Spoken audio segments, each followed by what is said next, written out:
So my name is Adam Burge, and I live in Cartersville, Georgia. It is my wife and I on our team currently, although I do have a few agents that are starting to sell, and I'm hoping to become agency manager here real soon. But what attracted me to this was that I was able to work on my own schedule, my own pace, and build my own company. At the same time, I would have a lot of support from other people, like Stephen Davies, Andy Albright, people I could turn to with questions, and they'd give me advice. And I also like the fact that I didn't have to reinvent the wheel. There was a business model already there.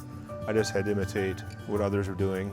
I didn't have to innovate or renovate. I could just duplicate what they were doing, and it would work for me just as it worked for them. My goal is not necessarily to be very rich, but my goal was to be financially independent so I could do things that, other things that I wanted to do in life that bring quality of life.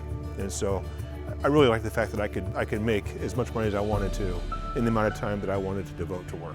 What I first do is I try to understand their financial situation to the best of my ability. I ask them questions that help me understand what they're trying to accomplish, what their needs are. And then I take that information and I go back and think about a strategy or a plan for them.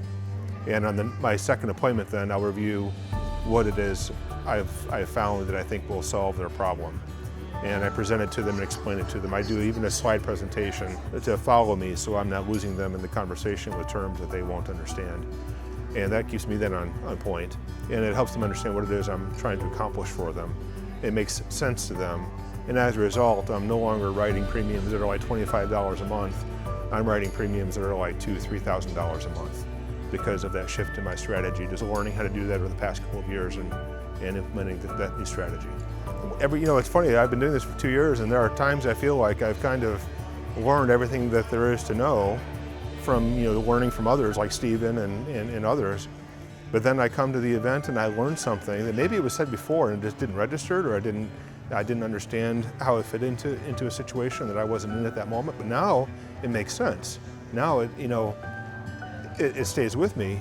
And at the last event, I learned something that the next week I ended up making $10,000 off of that one tip on how to write an IUL illustration and an application that I just didn't know before, but it changed my entire month. I ended up making $10,000 that week from learning at an event that I've gone to. So I've come to realize that there are always things you can learn when you come to these events, but you're not going to learn them if you don't come.